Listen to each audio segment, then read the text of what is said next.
Have you ever stopped in the middle of an ordinary day and actually thanked your spouse? Not for something big, not for a grand gesture, just for being there, for making the coffee, for staying. Most people have not done that in years. And Padre Pio, the Capuchin friar from Pietrelcina in southern Italy, saw exactly what that silence costs a marriage. He saw it spiritually, the way he saw everything. Not as an opinion, not as advice, but as a wound already bleeding that the couple could not yet see. This is not a story about divorce. It is not a story about infidelity or violence or any of the dramatic things people usually point to when a marriage breaks down. This is a story about something quieter and far more dangerous. The slow death that happens when gratitude disappears from a home, when two people stop seeing each other, when the words thank you shrink and then vanish entirely, and something dark moves into the space they left behind. Padre Pio spent 50 years at the monastery of San Giovanni Rotondo in the Gargano Mountains of the Foggia province, hearing confessions sometimes 16 hours a day. He sat behind a wooden screen and listened to thousands of marriages. He heard the whole range, the explosive fights, the cold silences, the years of bitterness dressed up as tolerance. And again, in the testimonies preserved by his spiritual children, he returned to the same root cause underneath the surface problems. The gratitude had died. And when gratitude dies inside a marriage, Padre Pio said, something else comes to live there, something that does not come from God.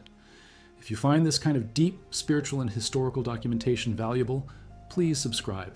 It is the best way to support this work. And drop a comment letting us know what city you're watching from right now. This script is drawn from documented testimonies and spiritual writings, including the detailed biographical research found in Padre Pio. The True Story by C. Bernard Ruffin, one of the most thoroughly sourced English language biographies of the saint, cross-referenced with the letters and spiritual direction notes compiled in the Epistolario di Padre Pio da Pietrelcina, the 4-volume collection of his personal correspondence published by the Edizioni Padre Pio da Pietrelcina in San Giovanni Rotondo. Not the popular summaries, but the original collected letters where Padre Pio addressed marriage, gratitude, and interior decay in his own words to specific people facing specific crises. Now, back to the story. Padre Pio was born on May 25th, 1887 in Pietrelcina, a small hilltop town in the Campania region of southern Italy. His baptismal name was Francesco Forgione. His family was poor, farming people, working land that gave back barely enough. From his earliest years, those who knew him said he was different, not strange, just different. He prayed with an intensity that made adults stop and stare. He spoke about spiritual things the way other children spoke about games. He entered the Capuchin order at 15. He was ordained a priest on August 10th, 1910, in the Cathedral of Benevento. He was 23 years old, and almost immediately, his body began to show signs that would follow him for the rest of his life. Bleeding wounds on his hands, his feet, and his side, corresponding to the wounds of Christ on the cross. The stigmata appeared in their permanent and visible form on September 20th, 1918, at the monastery of San Giovanni Rotondo. He was 31 years old. He would carry those wounds for 50 years until his death on September the 23rd, 1968. But the stigmata were only the most visible part of what was happening. Those who lived alongside him, people like Father Agostino of San Marco in Lamis, his spiritual director and closest confidant, and Padre Raffaele of Sant'Elia, a Pianisi, his seminary companion, documented something else. Padre Pio perceived interior states. He knew things about people that no one had told him. He could read the condition of a soul the way a doctor reads symptoms, not from what was said, but from what was present or absent beneath the surface. This gift was not comfortable. It was not the kind of thing that made people feel warm and welcomed. It was precise, sharp, sometimes brutal in its accuracy. And nowhere did it cut more cleanly than in the confessional, where marriages were laid open in front of him week after week, year after year. One of the early cases that his spiritual children documented came from a woman who traveled to San Giovanni Rotondo in the 1930s. She had been married for 11 years. Her husband was not cruel. He was not absent. He worked hard and he came home every night. But somewhere around the 3rd year of marriage, she could not name the exact moment, the warmth had gone. Not from a fight, not from a betrayal. It had simply evaporated. She told Padre Pio in confession that she no longer felt grateful for her husband. She no longer even thought about him as someone to be grateful for.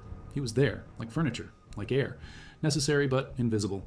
Padre Pio was quiet for a long moment after she said this. Then he asked her one question. He did not ask about love. He did not ask about attraction or compatibility or whether they still talked at dinner. He asked, when did you stop thanking God for him?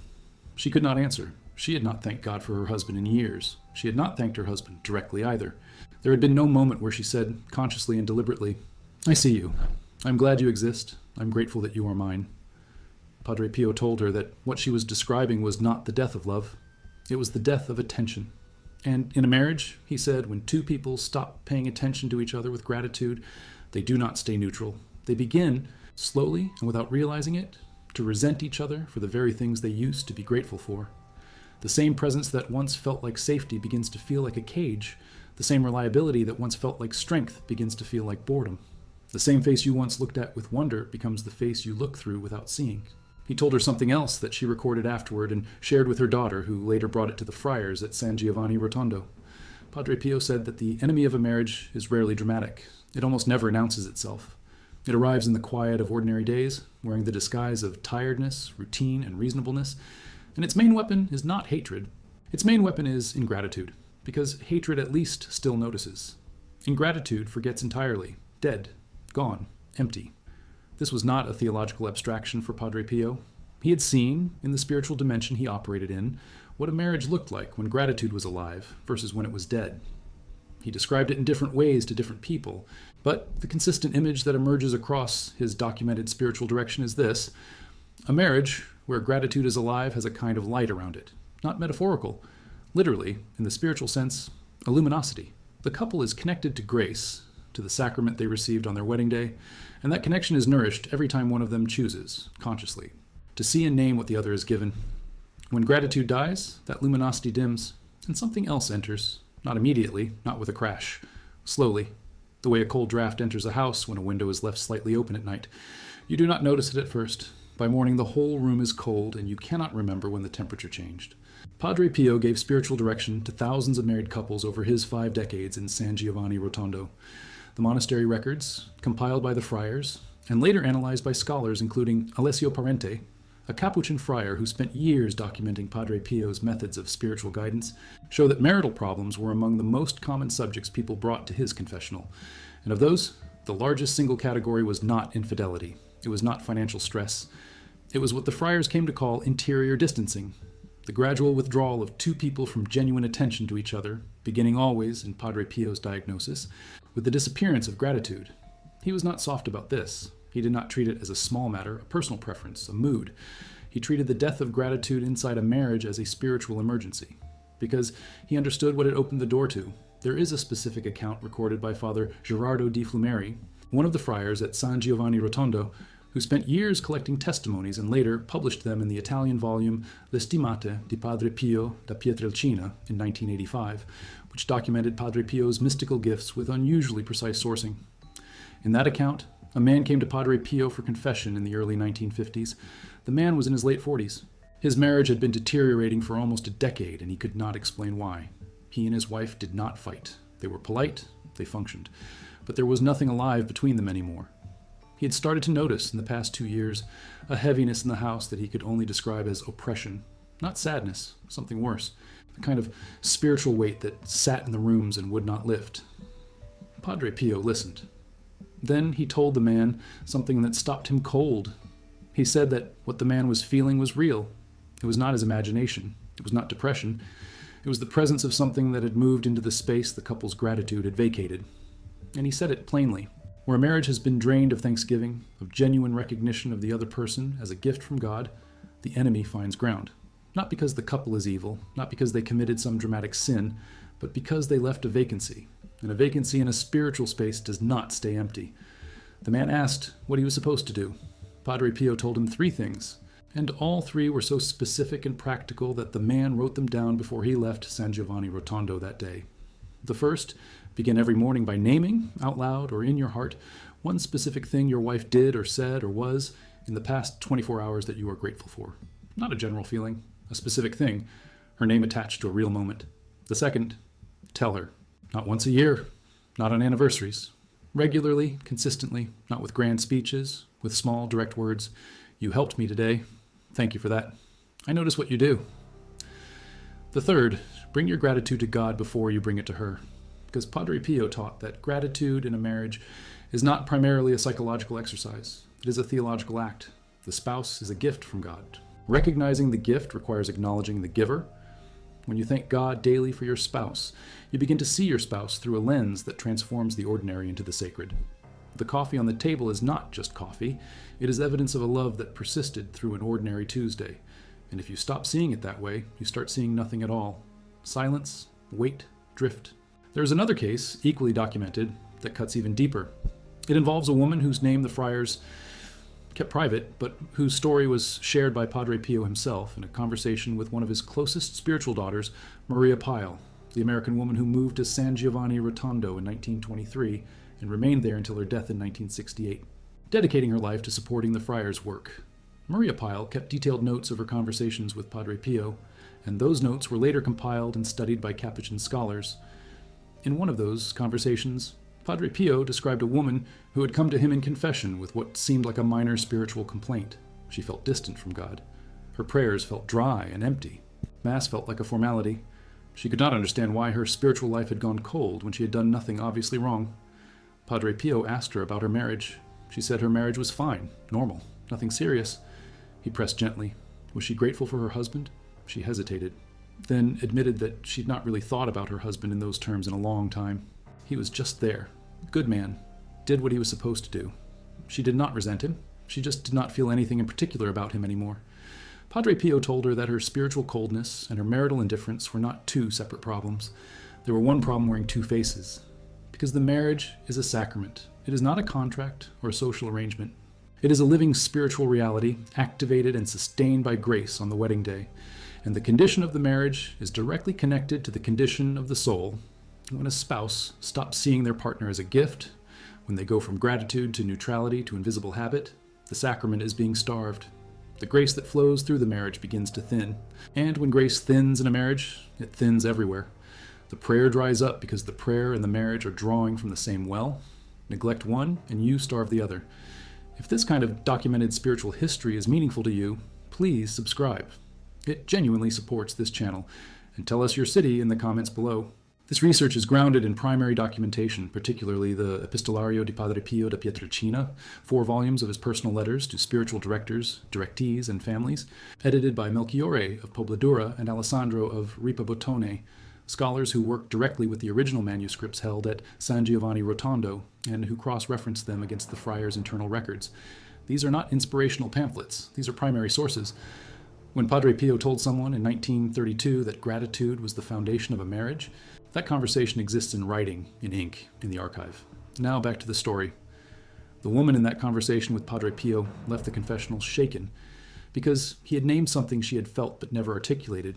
The coldness in her prayer life and the coldness in her marriage were connected at the root. And the root was that she had stopped living in a posture of gratitude toward both, toward God for her life and toward her husband for his presence in it. This is the pattern Padre Pio identified in marriage, after marriage, decade after decade, in the mountain monastery of San Giovanni Rotondo. It always starts small, an ordinary Tuesday in year 2 or year 3 of marriage. The couple is tired. Life is pressing. There is work, there is money, there are children, or the stress of not having them.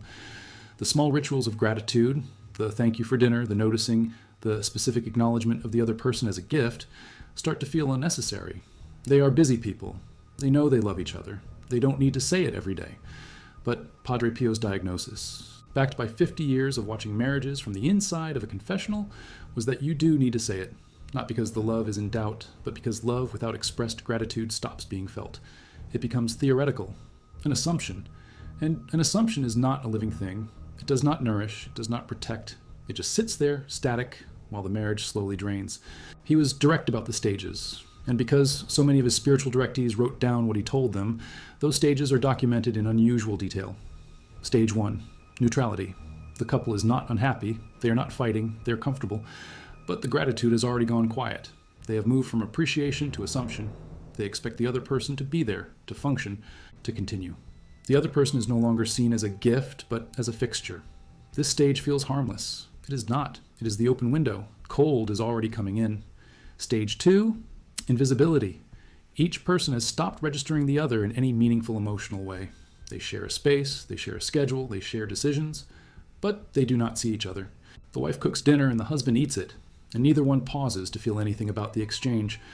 The husband comes home and the wife barely registers his arrival, not because they are bad people, because they have not practiced gratitude in so long that the muscle is completely atrophied. They have lost the habit of noticing, and without noticing, there is no seeing. And without seeing, there is no real presence. Stage 3, resentment. This is where it turns. Because invisibility creates a particular kind of pain that people cannot always name. You feel unseen, even though no one is actively ignoring you.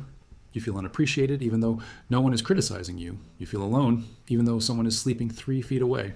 And that nameless pain needs somewhere to go. It turns almost inevitably into resentment. Not explosive resentment, quiet resentment.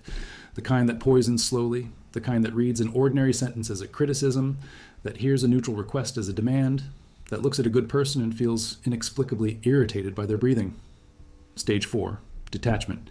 The resentment, if it is not addressed, does not escalate forever. It plateaus into something colder, detachment. The couple stops trying to irritate each other because they have stopped caring enough to bother. They are polite, functional. They might go years like this, decades. And from the outside, the marriage looks intact. But inside, Padre Pio said, it is a house with no heat. The walls are standing. The roof is on. But nothing alive is growing there anymore.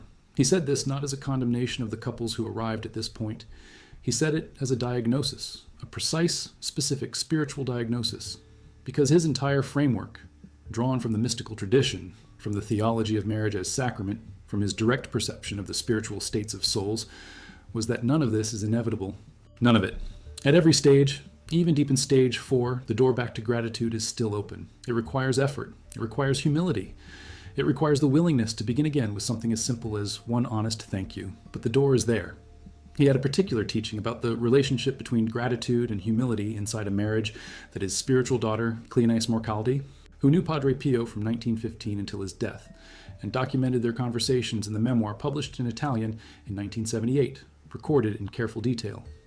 Padre Pio told her that you cannot be grateful and proud at the same time. They are incompatible states, because gratitude requires admitting that something good came to you from outside yourself, that you needed something and someone gave it, that you are not self-sufficient, that you are a receiver. Pride.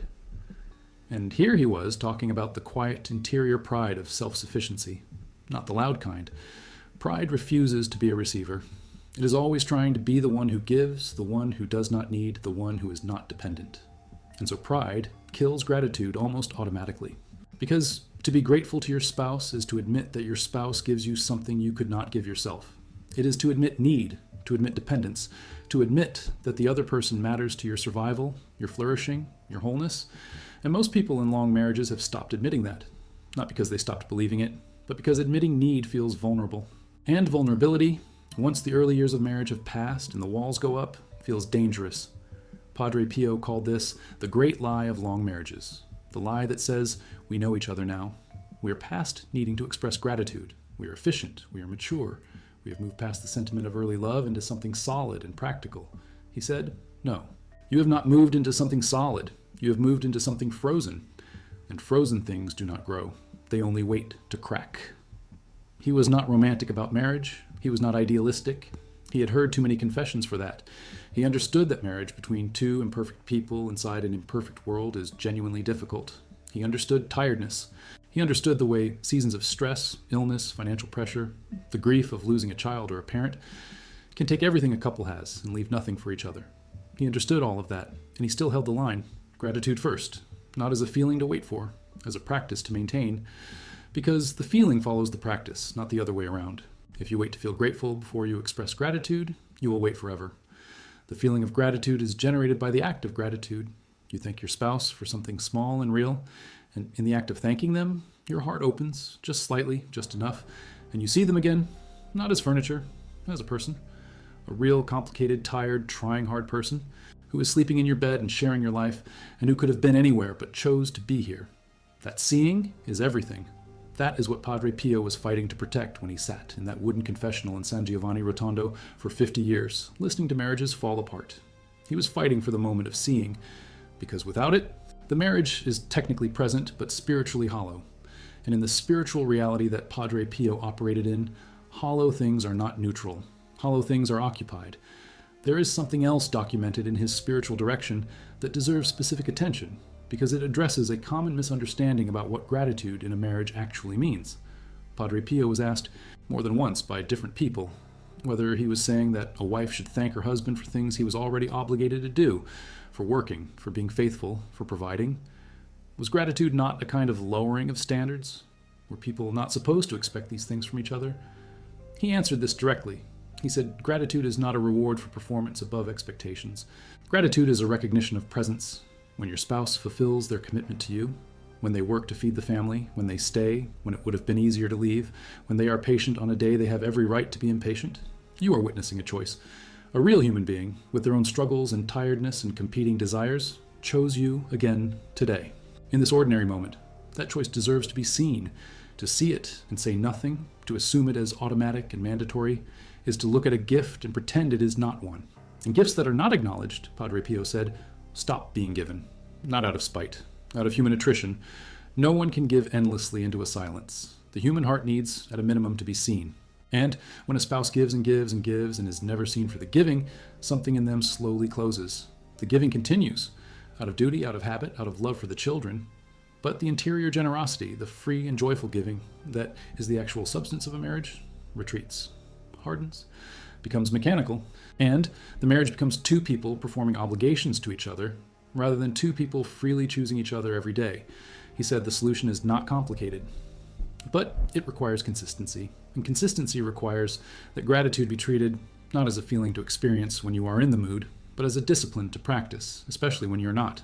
There was a man who came to San Giovanni Rotondo in 1957, a factory foreman from Foggia whose wife was on the edge of leaving after 22 years of marriage. He was not abusive. He was not unfaithful. He was by every external measure a good husband. But she had told him plainly, I feel like I am living alone. I do everything, and you see nothing. I could disappear, and the house would function the same way. He came to Padre Pio desperate. He did not understand what he had done wrong. He had done everything right. Padre Pio told him, you have done your duties. You have not given your attention. There is a difference. Duty keeps the house running. Attention keeps the marriage alive. And attention begins with gratitude. He told the man to start that same night. Not with a grand gesture, not with flowers or a long speech about how much he loved her. With one sentence, specific and true. You could tell him exactly what to say. He told the man, go home, sit with your wife, and say this. I noticed today that you ironed my shirt before I woke up. I have not said thank you for things like that in years. I am sorry. Thank you. The man thought it was too small, too simple. Padre Pio said, the small things are where you lost her. The small things are where you will find her again. That account was preserved in the testimony records of the Capuchin community at San Giovanni Rotondo, compiled by the friars in the 1980s as part of the cause for Padre Pio's canonization, which was formally opened in 1983 by Bishop Valentino Vailati of Manfredonia, and completed when Padre Pio was declared a saint by Pope John Paul II on June 16, 2002, in St. Peter's Square, before a crowd of more than 300,000 people. The man and his wife from Foggia were still together at that time. He had sent a letter to the friars saying so. Silence rebuilt, brick by brick. There's a final dimension to what Padre Pio taught about gratitude and marriage that touches the deepest part of his theology, and it connects directly to his mystical perception of what a marriage actually is at its spiritual core. He believed, with complete conviction, based on what he could see in the spiritual dimension, that the graces of the sacrament of marriage, the specific graces that God pours into a couple on their wedding day to sustain them through everything that will come, those graces are accessed through acts of love. And the most fundamental act of love, he said, is not passion and it is not sacrifice, though both matter. The most fundamental act of love is attention, seeing the other person, choosing to acknowledge what they bring, refusing to take them for granted. And the name for that act, in both its human and theological form, is gratitude. So when gratitude dies, the access to the sacramental grace thins. The couple still has the sacrament. The grace is still there, available, waiting. But they have stopped reaching for it. Because reaching for it requires the act of opening your eyes and seeing the other person as they actually are. Imperfect, trying, present, yours, and choosing them again in that seeing. The couples who do this consistently, even imperfectly, even on the worst days, Padre Pio said those couples have something visible around them in the spiritual world. Not sentimental, not idealized, just alive. Something is moving in the space between them, something real. The couples who stop doing it, who drift into assumption and routine and the comfortable emptiness of two people who have stopped seeing each other, Padre Pio said the space between them changes, the light dims, the cold comes in, and if nothing is done, what was once a home becomes simply a house. And a house, without the warmth of gratitude, becomes, slowly and inevitably, just a place where two people wait. He said this to a young couple in 1949, newly married and already nervous about the decades ahead. They asked him what the single most important thing was that they could do to protect their marriage. He thought for a moment. Then he said, "Never let a day end without your spouse knowing that you are glad they exist. Not glad that they are useful, not glad that they perform their function, glad that they exist, glad that they are specifically, irreplaceably themselves, glad that out of every life they could have lived, they built this one with you." That instruction, "Never let a day end without your spouse knowing that you are glad they exist," was recorded by the couple. The wife wrote it on a piece of paper and kept it on the inside of her kitchen cabinet in Bari. She showed it to a visiting friar in 1963. She said they had kept it, not perfectly, not every day without exception, but consistently enough that 40 years later she could still say, "I see him, he sees me, we are still here." The friar brought that testimony back to San Giovanni Rotondo. It was documented there, filed and later referenced in the compiled testimonies used in the beatification process. One handwritten sentence on a piece of paper inside a kitchen cabinet in Bari, kept for 40 years, which a Capuchin friar once told a young couple was the minimum requirement for a marriage that does not go cold. The cold is always the real enemy, not the fight, not the crisis, not the storm you can name and face and survive together. The cold, the slow, quiet, unannounced dropping of temperature in the space between two people, day by day, year by year, until they wake one morning in the same bed and realize they cannot remember the last time they truly saw each other. Padre Pio sat in that confessional in San Giovanni Rotondo for 50 years watching it happen. He watched marriages go cold from the inside, one unspoken thank you at a time. And he kept saying the same thing, to person after person, in decade after decade, in that small room behind the wooden screen at the top of the Gargano Mountains. He kept saying, "See your spouse, name what they give, speak it out loud, do it today." Not because the marriage is failing, because it is worth protecting before it fails, because the space between two people is a living thing. And a living thing requires tending, every day, with the small, real, specific words that say, "I notice you, I am grateful for you, I am glad you are mine." In the beatification process that closed on May 2nd, 1999, when Pope John Paul II formally beatified Padre Pio at the Vatican before 200,000 pilgrims from across the world, the Theological Commission reviewed thousands of testimonies. Among them were the marriage accounts from the decades in San Giovanni Rotondo. The Commission noted specifically that Padre Pio's spiritual direction on marriage was remarkable for its consistency and its practicality across 50 years, and that its central principle never changed. Not once in 50 years did his diagnosis shift. The root was always the same, and the cure was always the same. What strikes researchers who dig into the actual documents, not the popular retellings, not the abbreviated miracle stories, but the detailed testimony records from the Canonization Archive in Foggia, is how many of those marriage accounts end the same way. The couple who came to Padre Pio in crisis, the simple, specific thing he told them to do, the years that followed. And then the testimony sent back to San Giovanni Rotondo, sometimes decades later, sometimes by the surviving spouse after the other had died, saying simply, "We made it, we stayed, we saw each other again." One testimony from a woman in Naples, dated January of 1971, sent to the monastery 3 years after Padre Pio's death, described her marriage being saved in 1953 by a single thing he told her husband to do. Her husband had gone to Padre Pio alone, without her knowing, after 15 years of a marriage that had gone entirely cold. He came back from San Giovanni Rotondo and said nothing about what Padre Pio had told him. He simply started doing it, every day, without fail, for the rest of his life. The woman wrote, "I did not know what had changed in him, but something had changed. He began to see me again. I felt it. After 15 years of being invisible, I felt seen. I did not know he had been to San Giovanni Rotondo until he died in 1968, and I found a letter in his wallet. It was a note he had written to himself on the train home from Foggia in 1953. It said, 'Padre Pio told me, say thank you to her, every day, for something specific, do not stop.' He had not stopped, not once in 15 years. The letter was folded inside his wallet, worn thin from 15 years of being carried next to his body. It was not a promise he had made to God. It was a note to himself, specific and practical, written on a train going home from a mountain monastery in southern Italy by a man who had been told by a friar with wounds in his hands that the simplest thing he could do to save his marriage was to say thank you.